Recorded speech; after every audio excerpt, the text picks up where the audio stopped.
Hello Midnights.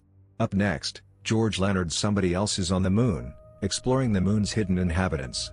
Let us know where you are listening from and don't forget to subscribe. Thank you. George Leonard's 1976 book, Somebody Else is on the Moon, remains a captivating and controversial work that continues to ignite debate about the true nature of Earth's closest celestial neighbor. Far from a dry scientific treatise, Leonard's work is a passionate and meticulously researched argument for the existence of intelligent, non-human entities on the moon, supported by a wealth of photographic evidence he claimed to have uncovered from official archives. At its core, Somebody Else is on the Moon is a shocking exposé, alleging that space agencies have deliberately concealed evidence of massive artificial structures and even active operations on the lunar surface. Leonard, who had a keen eye for photographic detail, dedicated years to poring over thousands of publicly available Apollo mission photographs. What he claimed to have found within these seemingly innocuous images were not just craters and barren landscapes, but unmistakable signs of intelligent design, geometric patterns, gigantic machinery, towering structures, and even what appeared to be vast mining operations. To understand the book's impact, it's important to know about its author, George Leonard, 1923 to 2010. A multifaceted American writer, editor, and educator, Leonard was widely known for his involvement in the human potential movement and as an editor for a prominent periodical. His background also included service as a pilot and an interest in martial arts, pursuits that perhaps honed his observational skills and fostered a mindset open to challenging conventional realities. Crucially, his connection to photographic analysis was primarily through his meticulous personal study of publicly available imagery. He wasn't a high-level government scientist or whistleblower revealing classified documents, but rather an individual who, with considerable personal effort, gained access to and rigorously examined the vast archives of Apollo mission photography released to the public. His philosophical bent towards exploring human potential and challenging conventional thought undoubtedly influenced his approach to interpreting these lunar images, predisposing him to seek and emphasize anomalies that might point to a hidden, intelligent presence, and to view official explanations with a critical, almost inherently skeptical, eye. Leonard's painstaking research was conducted in the context of the Apollo program, 1961 to 1972, a period when space agencies released an unprecedented volume of photographic material. These images, primarily captured on film, for example using specialized cameras, and then processed into prints and transparencies, varied significantly in quality due to diverse lighting conditions, camera settings, film stock, and storage. In the 1970s, public access meant ordering physical prints or viewing them in specialized archives, a stark contrast to today's instant digital availability.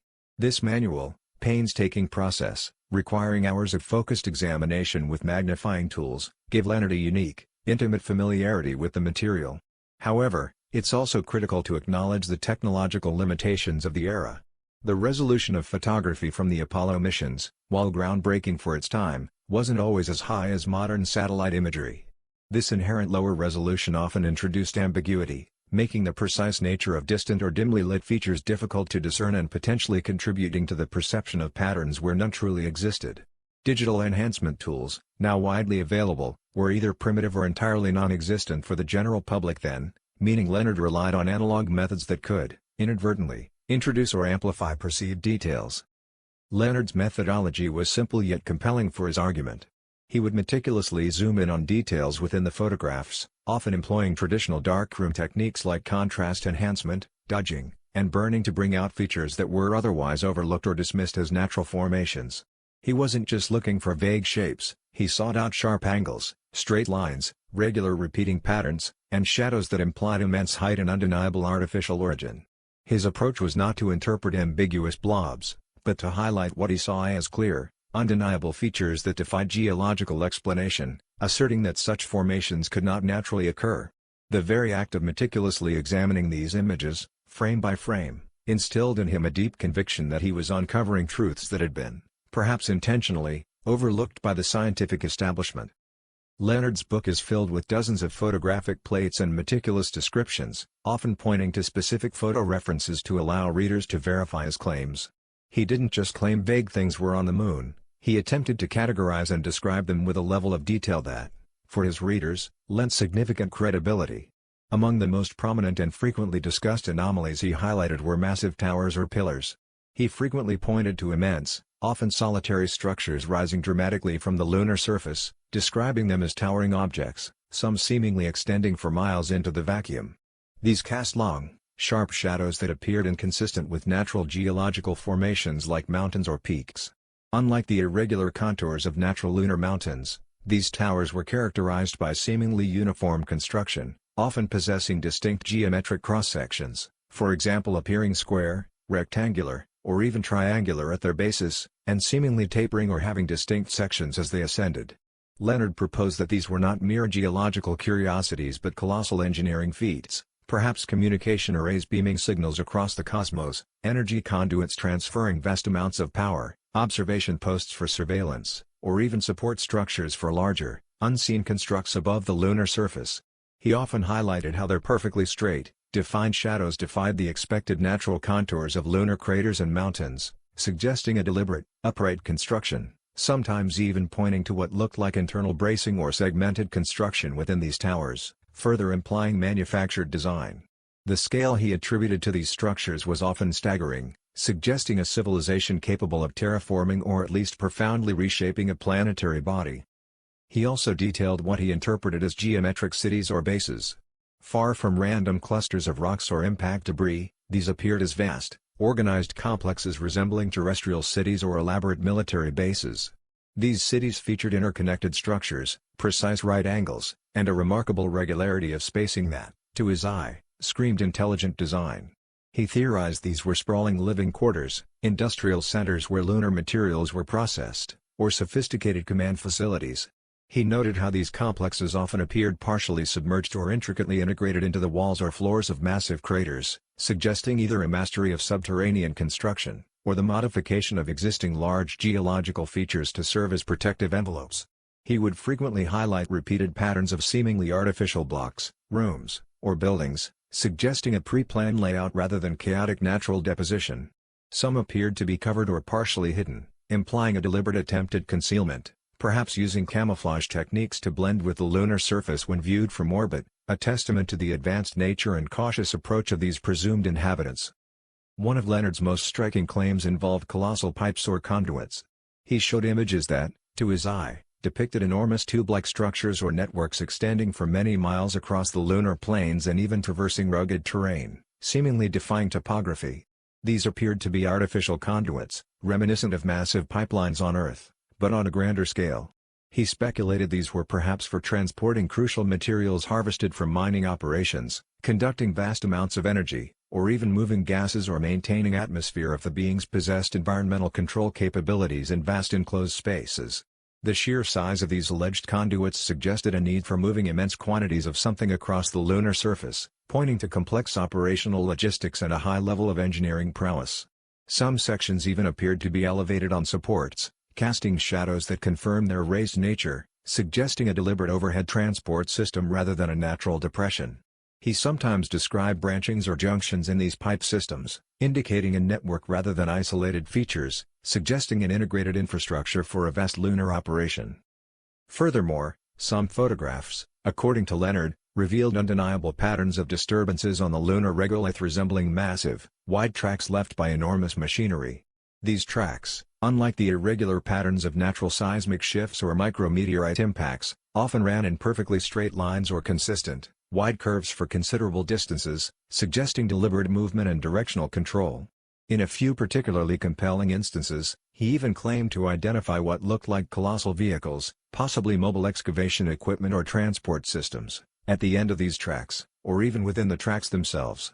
He described them as having distinct shapes, sometimes appearing to be multi-segmented or possessing visible components like large wheels or treads, far exceeding any human-made lunar rovers. The implication was clear: these weren't ancient, abandoned structures, but evidence of ongoing, heavy industrial activity on the lunar surface by extremely large machines operated by the beings. He often juxtaposed these tracks with natural features to emphasize their seemingly artificial regularity and the vast, almost unbelievable scale of the implied machinery. Beyond the more obviously industrial or residential complexes, Leonard also documented what he interpreted as highly reflective, often geometrically precise, crystalline structures and domes that strongly suggested a non-natural origin. These crystalline formations appeared to be made of advanced, transparent or semi-transparent materials, possibly functioning as protective domes over sensitive areas, massive solar arrays for energy collection, or even advanced habitations designed to withstand the harsh lunar environment while allowing light to penetrate. These structures often appeared to shimmer or reflect sunlight in ways that seemed inconsistent with typical lunar rocks or dust, sometimes exhibiting unusual light refraction or internal luminosity, as if light were passing through or being generated within them. He suggested their reflective surfaces were a deliberate design feature, perhaps to manage heat or light, or even to serve as a form of cloaking or communication, potentially making them invisible to casual observation. Perhaps the most direct evidence, according to Leonard, were the vast, disturbed areas with precise excavations and enormous spoil piles that he interpreted as irrefutable evidence of mining operations and waste dumps. He believed these operations were far beyond human capacity in the 1970s, requiring immense power, advanced robotics, and sophisticated excavation equipment. He pointed to the waste materials being neatly piled, terraced in a deliberate fashion, or clearly transported away from the extraction sites, indicating intelligent management and a systematic, long-term approach to resource processing. The sheer scale of these apparent open-pit mines or quarries suggested the extraction of heavy elements, rare minerals, or perhaps even lunar ice critical to the alien civilization's needs, implying a vast industrial enterprise that dwarfed any terrestrial mining operation. The most provocative aspect of Leonard's theories, and what truly sets Somebody Else's on the Moon apart, is his conviction that these structures weren't mere relics of a long-dead civilization. Instead, he proposed that the Moon is actively inhabited by an advanced alien race, the somebody else of his title. He speculated that these beings possess technology far beyond our current understanding, capable of manipulating the lunar environment on a grand scale. He even suggested that some of the more unusual lunar phenomena observed by astronomers, fleeting flashes, glows, or changes in brightness on the lunar surface, could be attributed to the ongoing activities of these hidden inhabitants, perhaps as energy discharges, construction lights, or even moving craft, subtly hinting at their continued presence and ongoing operations. While Leonard never definitively identified the nature or origin of these beings, his work implies several key characteristics, drawing inferences from the alleged structures and their presumed purpose. He posited that these beings were ancient and highly advanced, predating human civilization by vast stretches of time, potentially by millions of years. Their technological mastery, evidenced by their ability to engineer and operate on such an unprecedented scale in the hostile lunar environment, was far beyond anything known to 20th-century humanity. This suggested not only incredible feats of engineering, material science, to create structures that endure vacuum and radiation, and energy generation, but also an advanced understanding of astrophysics and resource management. This ancient lineage might suggest they aren't recent arrivals, but long-term observers, custodians, or even an established colony within our solar system, perhaps using the Moon as a strategic base. Furthermore, the prevalence of what Leonard interpreted as massive mining operations, colossal conduits, and gargantuan machinery strongly suggested that these beings were resource-oriented and industrial. Whether these resources were for their own lunar civilization, for interstellar travel, or for trade with other advanced species was left open to speculation, but their activities clearly indicated a vast industrial enterprise. This implied a highly organized society with significant energy demands and a capacity for large-scale construction and processing, potentially operating with a long-term strategic goal related to the solar system's resources. Despite their apparent presence, their activities were largely concealed from direct human observation by terrestrial telescopes and even early lunar probes, suggesting a deliberate policy of covert or non-interfering behavior. Leonard believed the cover-up by human agencies was partly to maintain this secrecy, possibly under duress or agreement with the aliens, or perhaps out of fear of widespread public panic and societal collapse if humanity learned it was not alone and had such powerful neighbors. He implied that their existence on the Moon was meant to remain undiscovered by humanity, at least for a time, a secret maintained by powerful forces. Finally, while Leonard didn't explicitly describe their physical forms, the nature of their large-scale machinery and structures implied that they might be potentially non-humanoid and adapted to lunar conditions. The ability to build and operate in the vacuum and extreme temperatures of the Moon without visible elaborate life support systems suggested forms or methods of operation vastly different from our own. He hinted at possibilities ranging from highly evolved biological entities perfectly adapted to extreme environments, to sophisticated biomechanical beings, silicon-based life, or even energy beings that could manipulate matter on a grand scale without physical presence as we understand it. Their technology seemed to make them immune to the lunar environment's harshness, suggesting a profound evolutionary or technological divergence from terrestrial life. Leonard's theories, unsurprisingly, met with widespread skepticism from the mainstream scientific community, who largely dismissed his claims as misinterpretations, optical illusions, or even outright fabrication. While precise sales figures for Somebody Else's on the Moon are not widely publicized or readily available from its original 1976 publication, the book garnered significant attention within the burgeoning fields of ufology and alternative history. It circulated widely among enthusiasts, becoming a foundational text for many who believed in hidden truths about space exploration. Its continued presence in discussions and the used book market decades later attest to its enduring, if niche, cultural impact, even if it didn't achieve the mainstream bestseller status of some of Leonard's other works. Its reception was driven more by its provocative content and alignment with public distrust than by widespread critical acclaim, cementing its place as a cornerstone in the alternative narrative about humanity's place in the cosmos. The landscape of lunar research has changed dramatically since 1976, particularly with the advent of advanced orbital missions and sophisticated imaging technologies. In 2025, the scientific community's assessment of claims like Leonard's remains largely consistent with the skepticism of the past, but it is now underpinned by an immense wealth of higher resolution, more diverse data. Scientific counterarguments primarily center on the role of pareidolia, the psychological phenomenon where the brain perceives meaningful patterns in random or ambiguous stimuli, for example seeing animal shapes in clouds, or a man in the moon. As experts in astronomy have pointed out regarding lunar features and pareidolia, humans have a tendency to pattern match when they're looking around the universe. The human mind is constantly looking for patterns in chaos.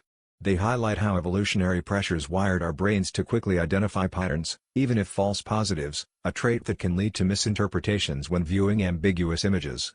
Beyond pareidolia, scientists point to specific geological and photographic factors. The Moon's lack of atmosphere means shadows are incredibly sharp and long, especially near the terminator, the line between lunar day and night, where sunlight strikes features at a very low angle. These shadows and lighting conditions can create dramatic optical illusions, making natural undulations appear as geometric structures, immense towers, or deep trenches. A slight change in sun angle can dramatically alter the appearance of a feature, leading to misinterpretations of height and form. Furthermore, the Moon has a complex geological history, including extensive volcanic activity, leading to lava flows and collapsed lava tubes known as sinuous rills, tectonic stresses, resulting in rills and fault lines that can appear strikingly linear, and countless impact events. Many seemingly straight lines or irregular features can be attributed to these natural geological formations. For example, some alleged pipes could be sinuous rills or impact melt channels, and the geometric cities could be the interplay of impact crater walls, terracing, and subsequent lava infills. Image artifacts are another factor, as imperfections in the photographic process itself, dust or scratches on negatives, variations in film development, or even digital compression artifacts, in later digitized versions of the images, could introduce spurious details or enhance existing ones, leading to misidentification. Finally, scale misinterpretation is common. Without atmospheric haze for perspective, judging the true size and height of lunar features from orbital photographs can be highly deceptive, where a small rock or a subtle undulation can cast a disproportionately long shadow, making it appear monumental. Official space agencies have consistently denied any knowledge of extraterrestrial life or artificial structures on the Moon, maintaining that all lunar anomalies have natural, geological explanations. Their extensive lunar mapping and subsequent missions, using vastly improved technology, have, from their perspective, found no evidence to support Leonard's claims. If such massive artificial structures existed, they argue, they would be undeniably clear in modern, high-resolution imagery, and the lack thereof serves as a powerful refutation. A crucial development since 1976 has been the operation of advanced lunar orbiters. Missions like one launched in 2009 and still operational in 2025, have systematically mapped the entire lunar surface at unprecedented resolution. Their high-resolution cameras can resolve features as small as 50 centimeters per pixel. This level of detail is orders of magnitude greater than what was available to Leonard. These advanced orbiters have specifically imaged all the Apollo landing sites, clearly showing the descent stages, astronaut tracks, and even equipment left behind. Crucially, in reviewing the vast dataset from these and other international lunar missions, no credible scientific findings have emerged in 2025 or in the preceding decades that corroborate Leonard's claims of massive alien structures, cities, or industrial operations. Features that might have appeared ambiguous or anomalous in the lower-resolution Apollo-era photographs are now definitively resolved as natural geological formations when viewed at modern fidelity. For example, what might have appeared as a tower due to a long, Sharp shadow in an older image is revealed by contemporary data to be a perfectly natural peak or crater rim under specific illumination. Furthermore, autonomous methods utilizing advanced visual models are being developed to rapidly retrieve scientifically interesting examples of surface imagery and detect anomalies. While these models are designed to identify unusual geological features or known spacecraft sites, they too have not flagged any large-scale artificial structures consistent with Leonard's descriptions. The ongoing scientific consensus, reinforced by decades of advanced lunar exploration by multiple nations and agencies, is that the Moon is a geologically active, albeit airless and barren, body with no evidence of current or past intelligent inhabitants. The significant investment in lunar exploration for future human missions and resource utilization by various spacefaring nations in 2025 further underscores the thoroughness of contemporary lunar mapping and observation, without any confirmed detection of non-natural megastructures. While George Leonard himself couldn't directly respond to later critiques using high-resolution digital data, as his work predated it, the implicit arguments within his book and the stance of his supporters often revolve around several points. Supporters would argue that even with natural explanations for some features, the sheer number and consistency of the anomalous geometric shapes, perfect straight lines, and seemingly massive structures across multiple photographs defy purely natural explanations. They would claim that even if pareidolia accounts for a few, it cannot account for all that Leonard documented, suggesting a cumulative weight of evidence. This forms the anomaly argument. Leonard's core premise was that the evidence was publicly available but deliberately obscured or downplayed by official channels, leading to the evidence hiding in plain sight argument. He wasn't alleging secret files, but rather arguing for a widespread official dismissal of patterns that, to his eye, were unmistakable. Supporters might suggest that modern high-resolution images, while not showing obvious cities, could still contain subtle features or be selectively released, or that the true anomalies might be in areas less frequently published or at angles that are less common, implying an ongoing campaign of obfuscation by powerful entities. They might also point to the sheer volume of data, suggesting that human or automated review processes could miss subtle, yet significant, anomalies, or that truly advanced civilizations might employ methods of camouflage beyond our current detection capabilities. Leonard often emphasized the colossal scale of the alleged structures, arguing they were too large and too perfectly formed to be natural, and from this perspective, the lack of clearly identifiable small-scale structures fitting a human understanding of alien architecture doesn't invalidate the possibility of immense, monolithic constructions by a truly alien intelligence. If a civilization operates on a truly vast scale, its structures might be so large that our current interpretation of artificial is too limited, or that they are designed to be unintelligible to human observation. Finally, proponents of Leonard's theories might argue the lack of alternative explanations challenge, positing that while scientists offer possible natural explanations, these often lack the specificity or conviction to fully account for every anomaly Leonard highlighted, asking why certain features appear so exceptionally regular and uneroded if they are truly random geological formations, and noting that perceived fudged or blurred areas in some original photographs also fueled suspicions among supporters that deliberate manipulation occurred to obscure anomalies, a claim that taps into the broader anti-establishment sentiment of the era. The persistence of these arguments, despite overwhelming scientific counter-evidence, speaks to the psychological power of belief systems and the human desire for answers to cosmic questions, even when those answers lie outside conventional understanding.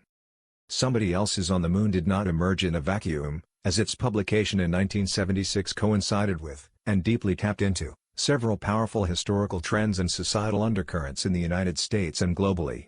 One key factor was the erosion of public trust in government during the 1970s. Major geopolitical events and revelations of internal misconduct severely eroded public trust. As some proponents of alternative theories argued, if governments could lie about major terrestrial events, they could certainly lie about something as remote as the Moon. This pervasive skepticism created fertile ground for any narrative that suggested official secrets and hidden truths. The book also gained traction alongside the booming popularity of the ancient astronaut phenomenon, famously popularized by bestsellers of the era, which posited that extraterrestrial beings had visited Earth in antiquity, influencing human civilization and technology. Leonard's claims of active, advanced alien bases on the Moon provided a contemporary, live example of such extraterrestrial presence, a logical extension of ancient astronaut narratives from ancient history to current events. The idea of humanity not being alone, and indeed being observed or influenced by advanced beings, resonated deeply with a public intrigued by the unknown. Furthermore, the post-World War II era saw a dramatic rise in ufology and the search for extraterrestrial life, with books, films, and television shows increasingly exploring these themes. Leonard's book offered what was presented as photographic proof that aligned with the hopes and suspicions of the ufology community, providing what they believed was tangible evidence of alien activity, even if it was located on our celestial doorstep rather than a distant planet, feeding into a widespread cultural fascination. Finally, the timing of the book coincided with the end of the Apollo era. By 1976, the Apollo program had concluded several years prior. While initially a source of national pride, public interest and support for the expensive space program had waned by the early 1970s. The perceived abrupt end to lunar missions, despite the technological capability, fueled speculation among some that there was something the missions had discovered that warranted their cessation or secrecy. Leonard's book provided a compelling reason for this perceived abruptness, suggesting a deliberate cessation of missions to conceal discoveries. Somebody Else's on the Moon thus became more than just a book about lunar anomalies, it became a cultural touchstone that reflected a public eager for alternative explanations, deeply skeptical of official narratives, and fascinated by the prospect of extraterrestrial intelligence. The narrative of hidden truth resonated deeply with a public increasingly wary of official pronouncements. To further illuminate the nature of the debate surrounding Somebody Else's on the Moon, it's useful to draw comparisons and contrasts. Leonard's primary evidence came from earlier orbital missions.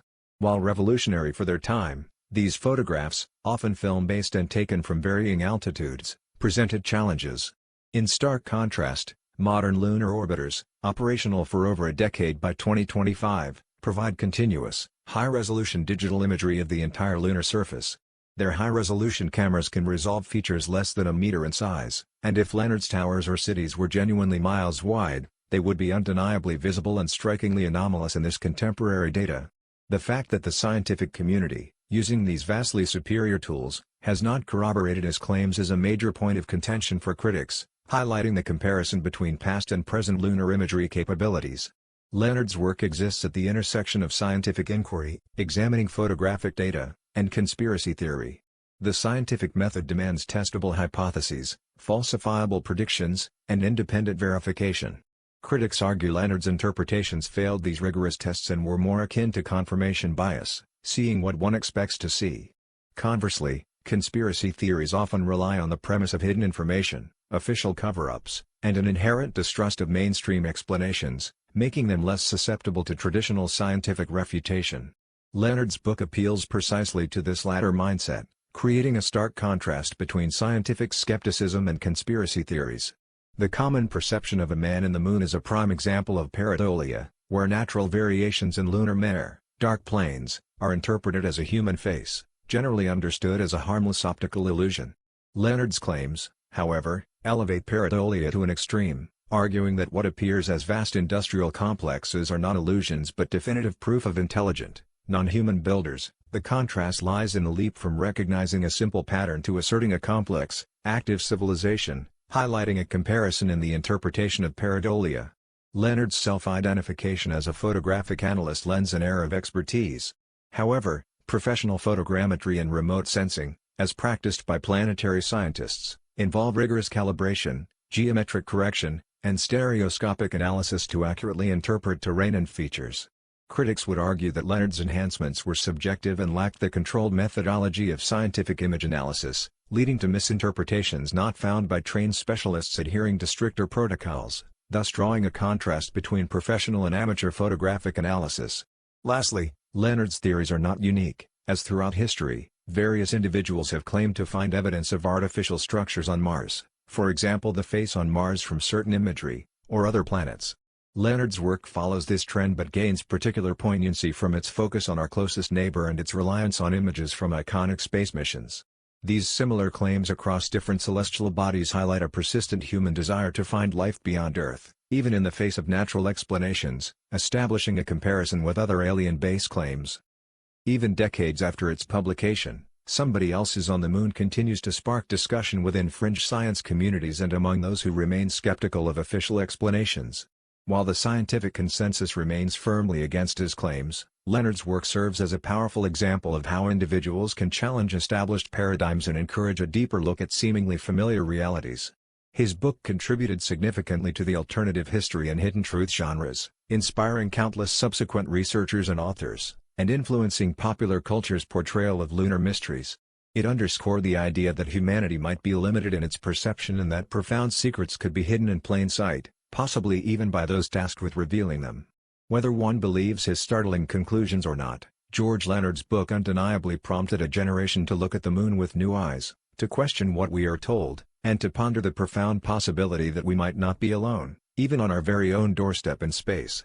It remains a fascinating artifact of its time, reflecting a persistent human desire to discover the truth, whatever it may be, beyond the veil of official pronouncements. In an age of increasing photographic fidelity and public access to space imagery, Leonard's claims continue to fuel a segment of the public's imagination, always searching for the extraordinary in the mundane.